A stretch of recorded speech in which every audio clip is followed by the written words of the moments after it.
Hello, everybody. It's me, Peter Dunn, Pete the Planner. Rolled my sleeves on my shirt today. I regret it. I'm just trying to show off the work in the gym. Welcome to the Pete the Planner show, the show within a show. This is the podcast and the live stream. And eventually, this turns into a radio show. You know how it works. Joining me, as always, is second level Krav Maga master, Damian Dunn. Dame, you have been operating in the world of Krav Maga for some time now. You've achieved second level status. Krav Maga, of course, is the Israeli technique of quickly and violently ending a fight. Tell us all about it, Dame.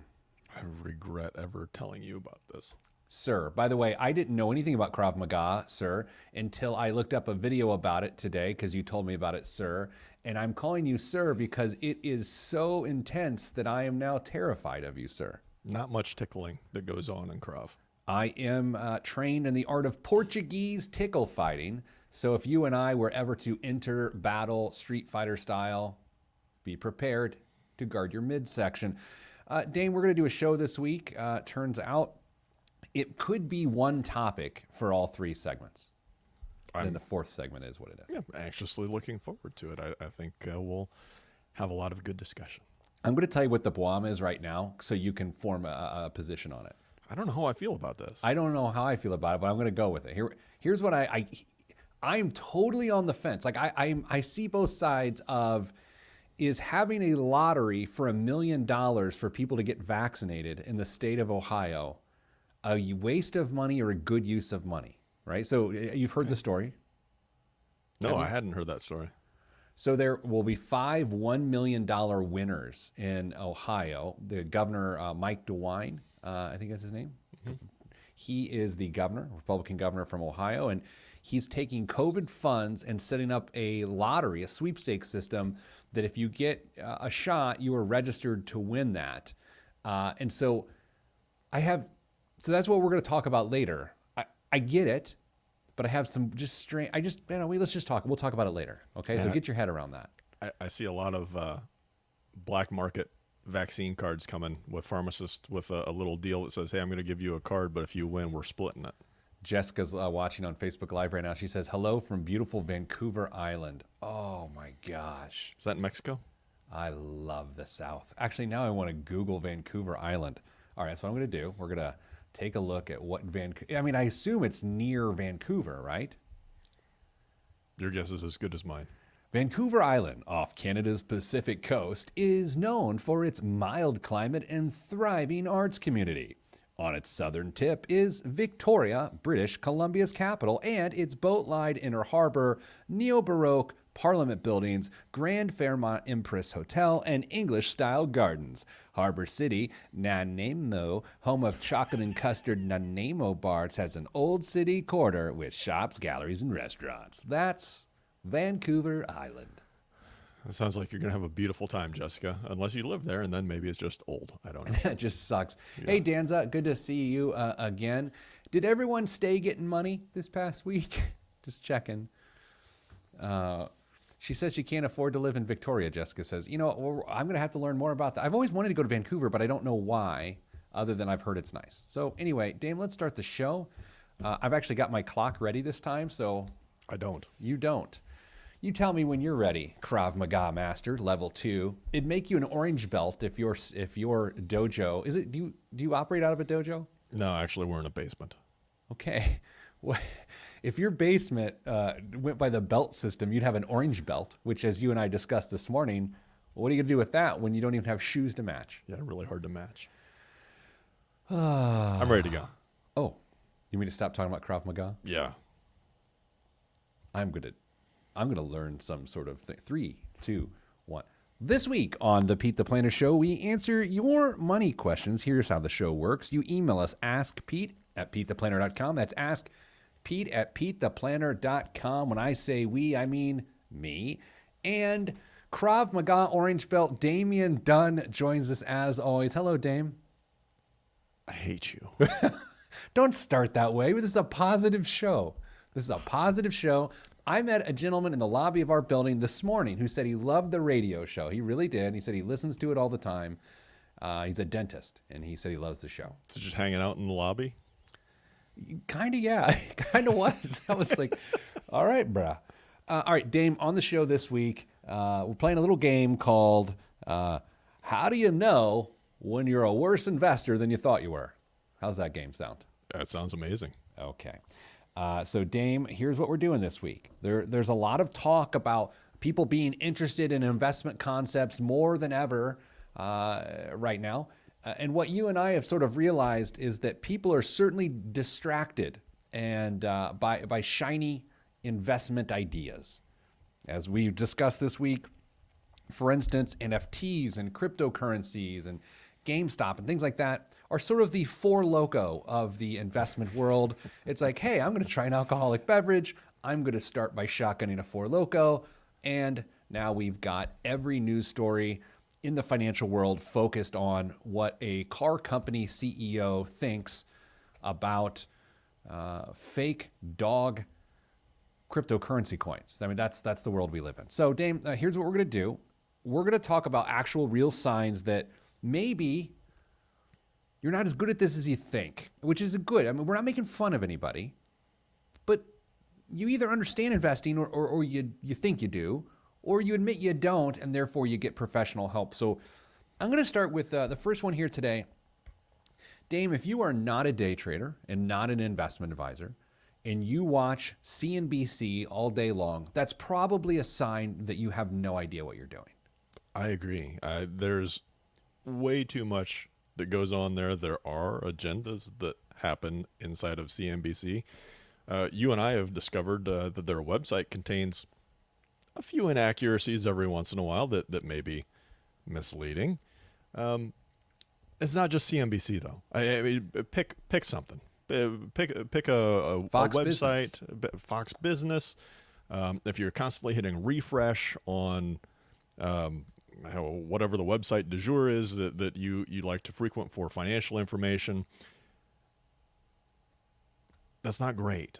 You're burying yourself with information that A, you may not be able to put into the right context, B, may be giving you misleading information. There's a number of reasons that you don't want to just inundate yourself with this sort of information on a consistent basis. Look no further than the front page of any of those services, CNBC.com or Bloomberg. On any given day, you'll have two opinion pieces. One, the market is poised to do something it's never done today in a good way. And then right below it, it's like, market's going to tank. And it's like, what is a person? I realize it's different opinions, but it's not really presented that way. I used to be on Fox Business all the time. Like there was, I don't even know how long ago, 10 years ago maybe, all the time, weekly, right? And I thought it was cool, and I enjoyed the vanity of it all. I thought I tried to provide value at the segments I was on. But then I figured out it's like, why in the world are they having me on, right? Like, because while I understand stuff and I can be somewhat engaging and entertaining, I am more entertainment when it comes to those topics. I am not a technical expert at the things that we were discussing. Thus, those things are all entertainment. It's not actually helping investors make better investing decisions. I will draw a distinction, though, between what we just said about those organizations and, oh, by the way, you can tell I don't really care to be on any of those shows anymore. Have you just figured that out? Yeah. The Wall Street Journal. I read the Journal in the mornings, and I feel like I learn a lot from it. And yes, there's opinion pieces, some that I agree with, some I disagree with. But that's not a blended line. Like you can discern which is opinion and which is sort of raw financial data, right? Yeah, I think the Wall Street Journal does an admirable job of giving you the information, and then also if you want to go chase down opinions, they're certainly going to make them there. It's a publication that want to draw eyes to it. But when it comes down to the actual news of the day, I think the Journal does a decent job of getting that out there without being too dramatic one direction or the other. Which bleeds right into the second way you know that you're not as good of an investor as you might think, is that you're not a day trader and you check the market multiple times per day. Now, I have to admit, and I'm giving myself a pass because we're in the financial world. I check the market multiple times per day, but at any given time, I might be in a live event. Someone might ask me a question and I need to be informed. But a vast majority, I'm going to go with 98% of Americans, have no business checking the market on a daily basis. No, in fact, when I was an advisor, I said if you check it once a month, once a quarter, that's fine. Just let's keep an eye on it for large trends, not necessarily short-term trends. But make sure things are going to be headed in the right direction. Because if you get caught up in the momentum and the emotion of the market gyrations, whether they're up or down one way or the other, you may be inclined to make some decisions that don't benefit you in the long run. Happens all the time. You know, we talked a few weeks ago, probably months at this point, about the attention economy, about that you can divvy up what you pay attention to and what you give your attention to. And I have to say, giving your attention to regular market swings ain't healthy, because if you get addicted to it during the good times and you get a dopamine hit off of that, when the bad times come, man, it will drag you down. I actually learned that lesson recently, not with the financial markets, just my own use of social media. That, you know, during the good times, whenever those were, let's call them 2019 and before, you interact with people, it's fine, and you really enjoy it, it makes some sense. But then weird times come, but that addiction still exists, and then it turns into doom scrolling or hot takes about literally everything you can consider, and it became incredibly so unhealthy. Thank God I'm like 6 weeks free now from any social media, and I feel so much better. I've read 4 books in the last 6 weeks. Have you actually read? I've consumed 4 audiobooks in the last 6 weeks, and I downloaded 4 more just this week, some ones that came out that I want to listen to. It just seems like a better use of my time and attention than seeing someone's hot take about Purdue football or something. How do you highlight and make notes in an audiobook? I don't have to make notes. Oh. No, if I like something, I will make note of it in Evernote, which is computer notes program. Sure. So, Dame, another. I would keep qualifying things with saying if you're not a day trader, it might be worth talking about that, because some people think they're a day trader, but they're not.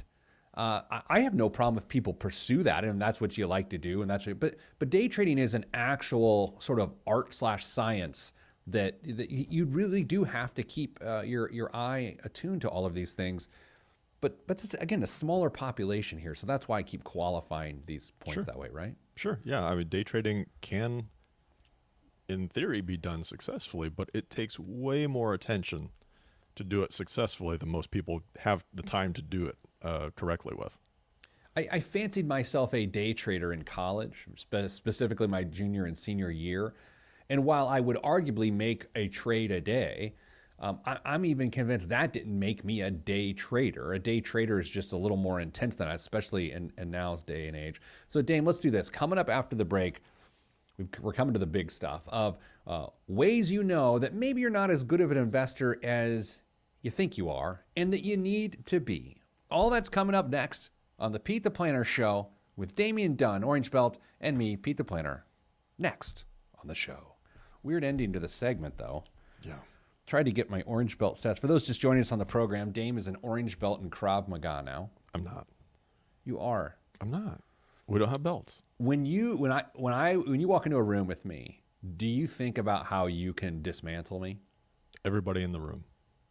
Everyone. Like, seriously? Everyone. Jiminy Christmas. I'm terrified of it. How many stocks were you working with in your junior, senior year? Were you 2 or 3? Yeah, just a few focused ones that you knew kind of inside and out at that point. Now, my memory at times is good and as at times is just like awful. But here's how I remember that time. So this was, oh, by the way, good day, Mr. Pinkins joining us. This was 1998 through 2000, okay? I think I would just trade Fifth Third Bank stock up and down and up and down and up. I don't want to say I figured out a pattern. That might be overselling what I was really doing. Yeah. Interesting, right? To be fair, I think a lot of college kids were familiar with the internet, had access to it, thought they might have known more than they actually did, were doing exactly what you were doing at that time period. Yeah. Like my roommates were, right? Yeah. I mean, we were all sort of doing that together. It worked out, honestly. Like, I'm not going to get into the particulars because I'm not that guy, but it actually worked out, and I ended up making quite a bit of money on it, which is why I give some grace to people who are so excited about the money they're making in the market right now. And it's hard for me to not say, well, it was different. I was dealing with a bank stock and you're dealing with an asset which you don't understand. A lot of people were making money doing exactly that at the time. Like we've discussed, though, the key is knowing when that party's going to end and stopping it, and then not continuing to throw money at an investment that's going to continue to go down unless you're in for the long term. All right, we're starting segment in 5 seconds. Okay.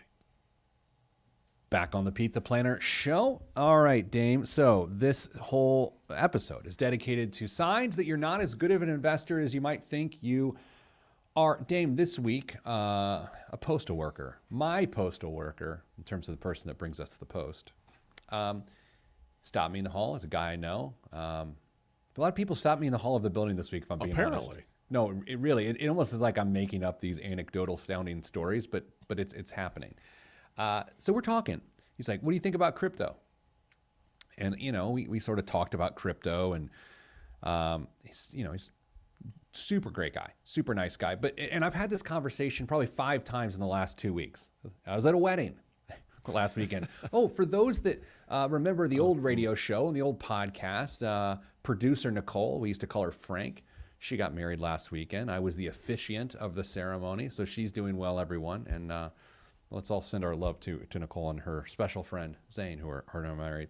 But anyway, Dame, people keep asking about cryptocurrency, especially around Dogecoin, because it's so inexpensive, but it's seen such huge gains that anyone can throw a couple $100 in there, let it ride, and it turns into thousands of dollars. I talked to a guy that last weekend that tried to make a $300 purchase of Dogecoin, right? He got an error signal when he hit submit, tried it again, and realized that he had just bought 3 transactions worth of Dogecoin, which are, by the way, now worth $16,000. So it's one of those things where it's like there was no investment knowledge that went into that. It was speculation, which brings us to our next point. Dame, people have to understand the difference between investing and speculation, and they have to understand that speculation is not a plan at all, and it will not help you reach your financial goals. No, I mean, they may if you get everything just right and it lines up perfectly, and you recognize that you've made a really good return on this speculative investment, and get out, and then use that money towards your financial goal. Yes, it could. However, I don't think, in my experience, I don't think that's how most people view speculative investments. It's almost like a lottery ticket. Maybe have you experienced that? Is that kind of how you view it as well? Yeah, and you know what? I'm okay with people viewing it as a lottery ticket. The challenge is when someone says, "Well, I took all my savings," or I went self-directed IRA, or I do all these things. That's when it terrifies me, because that, while it's a strategy, it's not a reasonable strategy. It's unsuitable. Dame, there's this thing in investing called investment objective. Like, what are you trying to do with the funds you're investing in? And some classics are capital appreciation, which just means for it to grow. Right? There's growth in income, which is you want it to grow, but you also want to be able to take some dividends or interest off of it. There's liquidity, or maybe your objective is you just get to the money quickly. There's tax advantage, where you just avoid taxes, and a few other things. Now, the question is worth asking, is speculation an actual investment objective? Because if it is, that doesn't mean that all of your investments should be in speculative instruments. Exactly. I believe that speculative investments do have a place in some people's portfolio if they have a risk tolerance that accommodates for that. If they start to overweight that class of investments inside of their portfolio, that's when they start to potentially run into some very, very large problems. You may be swinging for the fences and you find out you lost half or more of your money. Well, now you have to keep swinging for the fences to try and make that back, because time may not allow you to revert to a more traditional allocation to recoup those losses. So speculative investments, I'm okay with, perfectly fine with, but they've got to have a specific place in your overall strategy. Call me crazy, but I don't want to risk my family's financial future on the host of Saturday Night Live making a joke and then my assets tanking. Like I know people sort of laugh that off. It sort of drives me crazy, which gets us to another point that we want to talk about today is if you don't have an out strategy, an exit strategy for a particular investment, if you're just letting it ride, you're probably not that good of an investor. And again, we're not trying to kick people in the area. We're trying to help you understand that there's this cognitive dissonance between what you think is your reality. I'm a great investor because my asset's gone up 1,600%, and cold hard luck. Yeah, I've told you this story before. A number of years ago, I put some money into Facebook and wrote it up, and it got to the target that I wanted it to get to, and I got out. If I had left it there, it would have gone on to triple beyond that. But I executed my plan. I knew I had a plan on when I was going to get out, took the cash, redistributed it to some other investments, and moved on. That is what we're talking about. You've got to know when enough is enough, or when to rebalance. Have a plan on rebalancing on whether it's quarterly, semi-annually, annually, whatever the case may be, and then changing those investments, that portfolio over time to make sure it's continuing to reach the objectives that you've got for your investments. So in the next segment, we're going to talk about investment policy statements. Okay, that's what we're doing. All right. However, before we get there, Brian Pinkins, our buddy Pink, in the Facebook Live just said what I was thinking. It's the old Kenny Rogers. Got to know when to hold him, know when to fold him. Yeah. What's the rest? Know when to walk away, know when to run. There you go. But if you know Krav Maga, you never have to run. You should sometimes, but that's okay. Dame, another element to this that is worth considering here is that sometimes when you're looking at your financial situation, it is better to be boring and admit you have no idea what you're doing, such as just get in a target date fund, than someone who thinks they know what they're doing and tries to beat professional investors. You and I sort of had this exchange the other day. I think people who just admit they don't know what they're doing and get a target date fund are the smartest people in the room. Yeah, sometimes we speak with people who feel almost ashamed that they're just in the target date fund because they're nervous about the markets, or they don't trust themselves, whatever the case may be, but they're making consistent contributions through their paycheck with 401k deferral. I've got no problem with that. They're just continuing to push money towards that investment. The investment side of it's being handled by the company itself, adjusting and tweaking those funds inside the target date fund. And they're going to be okay. They're not trying to outsmart the room. They're just doing what they can, making those contributions and letting the market handle itself. What percentage of people who own a Toyota Camry have target date funds? Oh, man. Got to be 100%, right? Yeah, I mean, they might have multiple target date funds, which is another comment for another day. But yeah. I remember when I was an investment advisor, there was this idea that even constructing portfolios, I somehow thought I was trying to rebuild my own allocations to outsmart target date funds, because that's when target date funds really started getting there. Mm-hmm. Should we explain what target date funds are? Probably. Do we have time for that? Yeah, go ahead. You've got 40 seconds. All right. So a target date fund is one fund, one ticker symbol that you choose, and it will get a handful, a basket of funds, if for another explanation, that will continually be tweaked as you get closer to retirement to reduce the exposure to risk, hopefully, as you get closer to retirement to hopefully not have as much volatility inside that portfolio. It will be a well-diversified portfolio, always and forever. There it is, always and forever, like a great 90s R&B song. All right, Dame, coming up after the break, investment policy statements right here on the Pete the Planner Show. I'm Pete the Planner. All right. 40 seconds. Ugh. That was pretty good. That wasn't great. That was fine. Sorry, everybody. Ralph joins us on YouTube Live, says, love the freshly shaved head. I shaved mine this morning. When did you last shave your head, Dave? Same. Really? Do you use a razor? You use a blade. Yeah. I use trimmers on the lowest setting. You can't. No one cares. You'll get there. I've done it once, but my head was like it was so weird afterwards. I felt like a hairless cat. The skincare regime. Mr. Petersworth. Got to take care of it.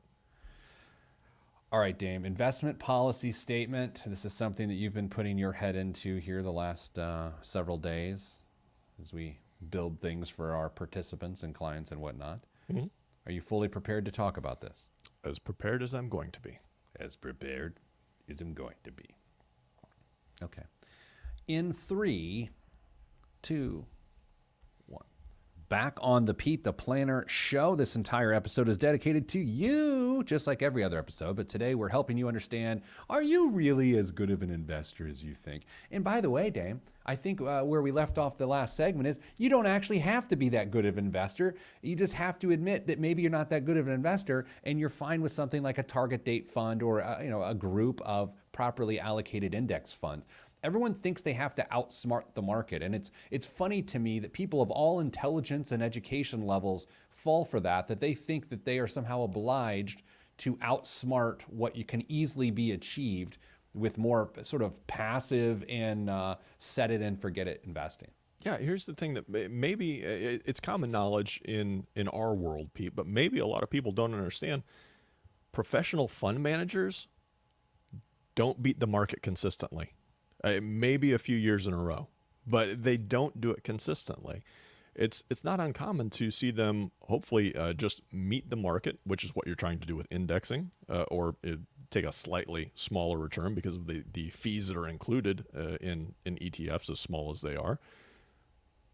But people don't beat the market on a consistent basis. Nobody does. So don't feel, if you think you're going to be able to do it on a regular basis, well, and you do on a regular basis, you should probably run to Wall Street and make a bucket load of money.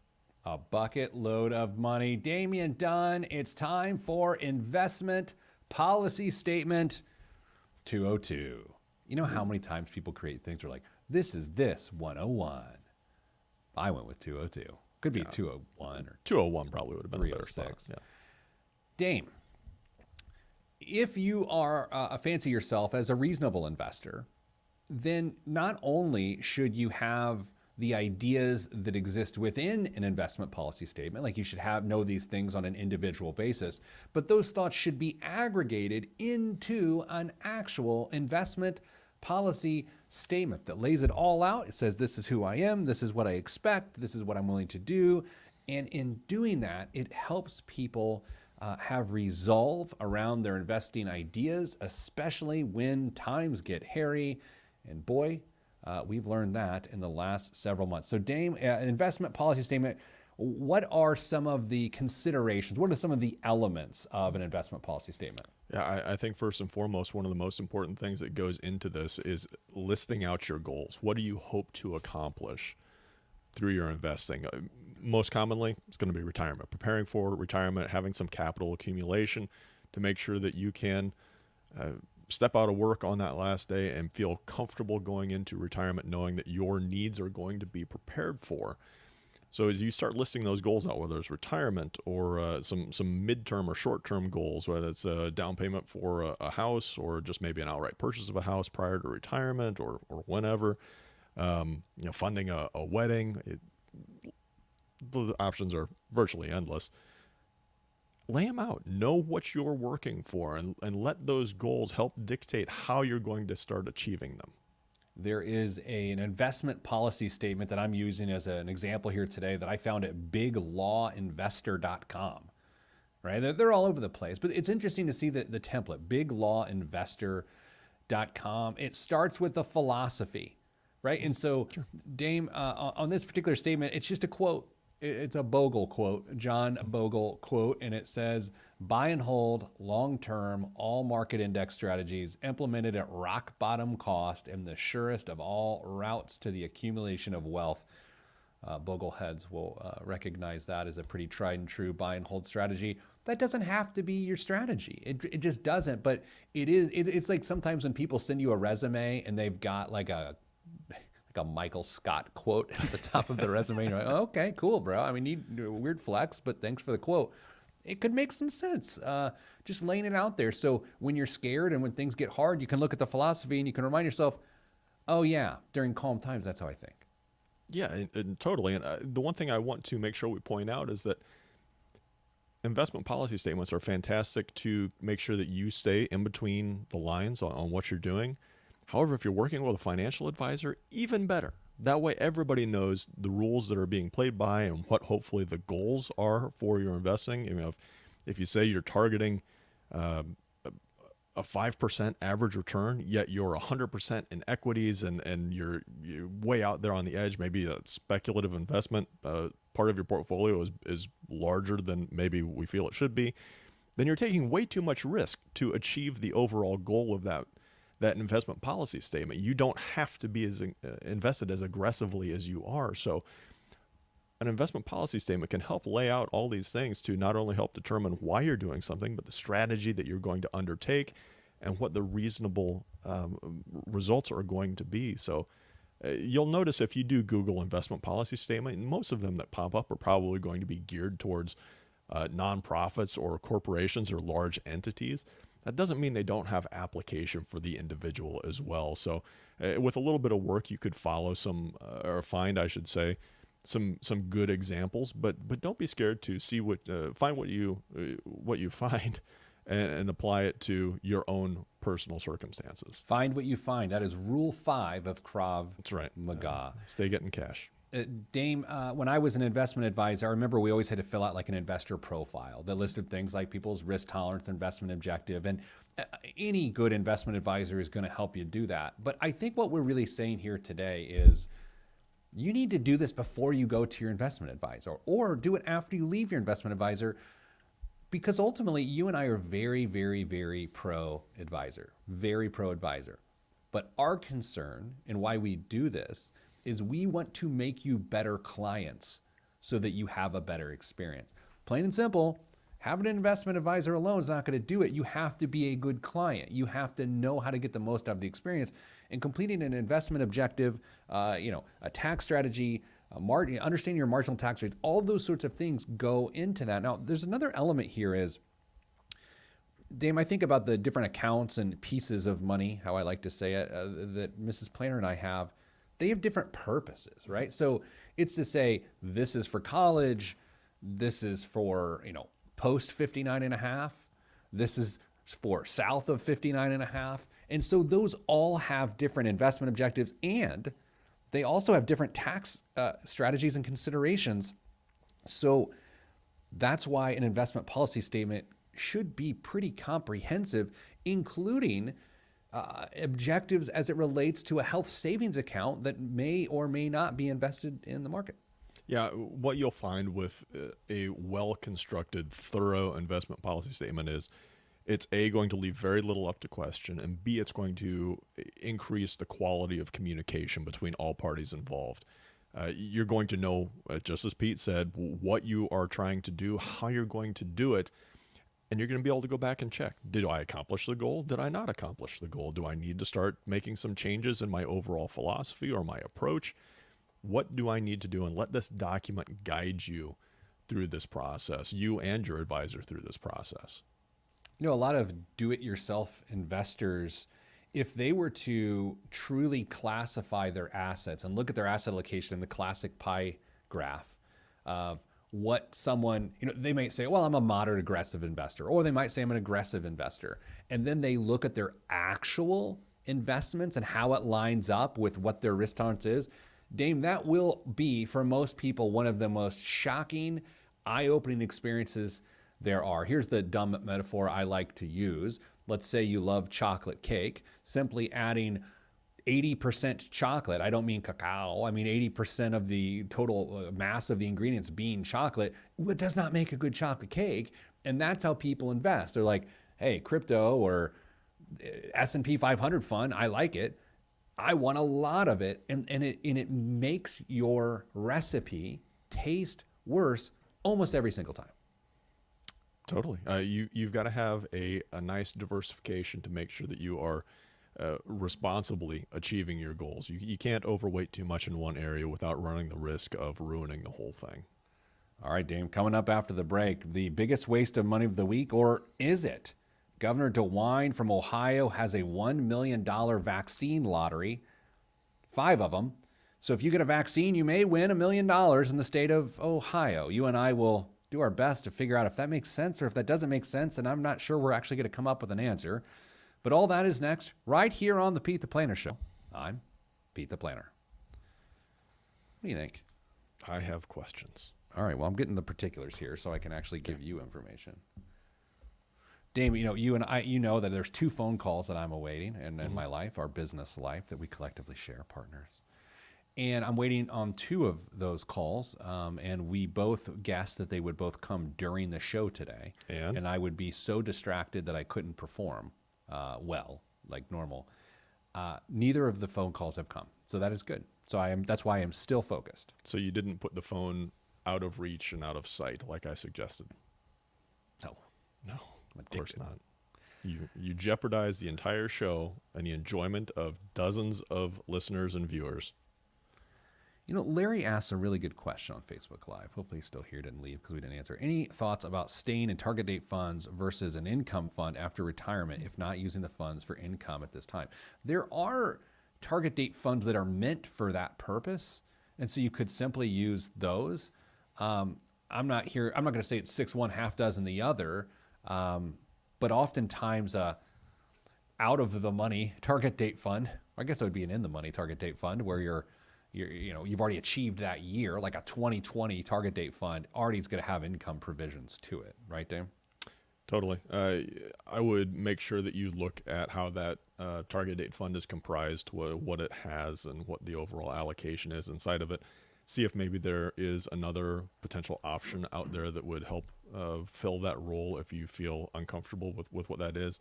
There's a number of different ways that you could go about it now. There are some funds that would specifically help you achieve that. If you wanted a little bit more active management, you could go with a Betterment robo-advisor type deal. Not just Betterment, there are other options out there as well, but with an income tilt to it and have a little bit more active management. All right, Dame, here we go. You got your current events ready for the week? I got them. I'm ending my week this way. So we're doing this. Of course, I got to edit the show and put it up to the radio stations. Oh, I got to mention the affiliates when we come back. But then I've got a live streaming event to end my week at 2 p.m. on a Friday that I agreed to. It's my fault. Yep.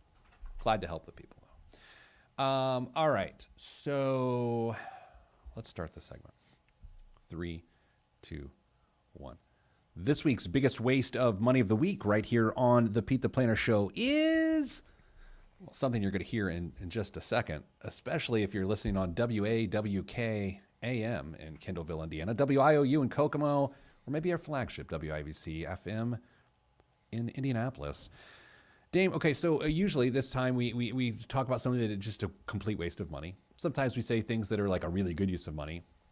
And I got to admit, when I saw this story this week, I didn't know what I was really dealing with.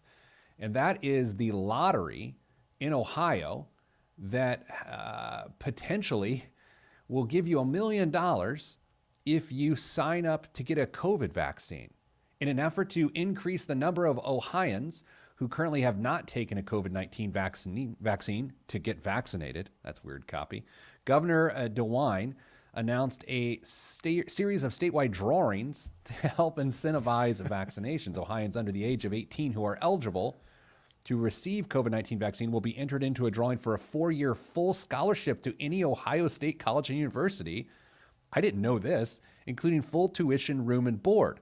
Ohioans aged 18 and older will be entered into a weekly drawing with a prize of up to $1 million. A total of 5 weekly drawings for each prize will take place, with the first winners being announced on May 26th. Winners must have received at least 1 dose of a COVID-19 vaccine by the date of the respective drawing. Okay, wow. All right. So let's acknowledge a couple things here. Number one, clearly, there's innovation going on how do you incentivize someone to take action and get a vaccine, right? There's various efforts to do this. This might be the most innovative I've seen. Dame, if you can't, I'm trying to set my own feelings about the vaccine aside. Like I'm really trying to do that to try to understand this, and I hope you can do the same. Like, what do you think about this? I mean, does it make sense? I am typically in favor of nudges to try and start to encourage behavior that you feel needs to be encouraged. This is a huge nudge for a great number of people. I still don't know how I feel about it. What do you think it'll? Will it work? And what do we measure as it worked? If 5,000 more people get vaccinated, I'm just picking a number. Yeah. Does it work? Or is it got to be 50,000 for it to work? Or is 50? Like what works? Sure. I'm sure they have a target number in mind, though they probably will never say what that target was, which I would understand. I don't know how you would measure success beyond what the normal rate is. I'm sure they could, if probably a little bit of research, we could figure it out too. Yeah. What vaccination rates have done in Ohio over the last 4 to 6 weeks, but they're trying to encourage continued vaccinations or an increase in vaccinations, and this is how they've felt is going to be the most effective way of doing it. Now, I'm curious. I don't live very far from the Ohio border, Pete. Could I sneak across and get a jab over there and be eligible? Please go get your pokey over there. I'll tell you this. I don't feel especially critical of this particular issue, but I certainly am intrigued by it. Like, I don't want this to be like if something comes back or like we told you. Like, it's not that. I just think it's interesting. Todd on YouTube live comments. I assume by naming this incentive, the state of Ohio has already ruled out the possibility of a lawsuit by an anti-vaccine individual. I mean, that's a good point. It goes to sort of like true lottery games, and let's say you buy some cereal and you could win like a kazoo or something. I think you could actually write to the no purchase necessary sort of things. Like there are rules around these things. You got to assume they've dealt with that. I mean, maybe the state's partially looking into this because they'll get some of that money back in taxes at this point. Whether now the money has to be used for vaccine stuff. They give out $1 million. They're going to get some state revenue out of that as well. Dame, what's in the news this week? Well, Americans are paying down their credit card debt at levels not seen in years. That's good news for everyone, but the credit card issuers. Oh. Large card issuers that cater to borrowers ranging from the affluent to the subprime say that overall card balances and the firm's interest income are falling. To make up for it, issuers are spending more on marketing and loosening their underwriting standards, which we also have another story about as well. Discover Financial Services said it's on its earnings call earlier this month that the share of card balances that were paid off at the end of the first quarter was at the highest level since 2000. Capital One said nearly half of credit card balances it had at the beginning of March were paid off by the end of the month, which the company described as historically high. Pete, people are paying off credit cards. Remember, one person's spending is another person's income. And when it comes to credit cards, the person who's getting the income is a bank. Our personal successes are often juxtaposed against those of the economy at large, right? We're a consumer-based economy. But Dame, if you take care of business and you save money and you pay off your debts, you pull yourself out of the consumer-based economy and it hurts the consumer-based economy, yet you are better off. And that's exactly what has happened in the last 12 or 13 months. This always happens. We talked about it a couple weeks ago. When consumer confidence is low, people's financial lives get better. When consumer confidence is high, people go and do dumb things and go into credit card debt, and it's going to happen a lot in the next 6 months, so the credit card companies should just pump their brakes. They're going to be fine. Well, some of the largest U.S. banks plan to start sharing data on customers' deposit accounts as part of a government-backed initiative to extend credit to people who have traditionally lacked opportunities to borrow. The program is aimed at individuals who don't have credit scores, but who are financially responsible. The banks would consider applicants' account balances over time and their overdraft histories. Some 53 million adults in the U.S. don't have traditional credit scores, according to Fair Isaac Corp., the creator of FICO. Here's the thing. There is a means to enter people into the borrowing atmosphere, ecosphere, I don't know. And it's called a secured credit card. And that is a much better way to go than to simply just start extending credit to people who are likely unfamiliar with the very basics of what it is to borrow. It is so easy to borrow from not only credit card companies, store credit cards, student loan people. Oh, it's so easy to do it. There is a reason why this 53 million people conceivably don't have credit. And that sounds judgmental. It sounds awful. And I'm sure there's some horrible systemic issues within that. But I have to tell you, there is a dark side to that. And the dark side is that a lot of people are going to get in big trouble if this thing actually happens. Is it happening or is it proposed? I believe it said the pilot program is expected to launch later this year. Oh, good Lord. Give me a good story. Can you have any good stories? No, I don't. No. Well, you know what? There's one that had a breaking news update that kind of turns into a good story. Good. DarkSide, the cyber criminal group whose hacking activities took the U.S.'s largest gasoline pipeline, the Colonial Pipeline, offline for 4 days, said it felt kind of bad about disrupting the flow of fuel to critical hubs on the East Coast. The rest of the story is kind of inconsequential now because they have just announced this afternoon that they are going to shut down operations and they will no longer be hacking anyone or providing their services going forward. That's how bad they felt, Pete. What? Yeah, hackers with a conscience, apparently. Now, they already had some rails in place. They already said they weren't going to allow their services to be used to hack hospitals, schools, nonprofits, governments, and mortuary services. No, of course not.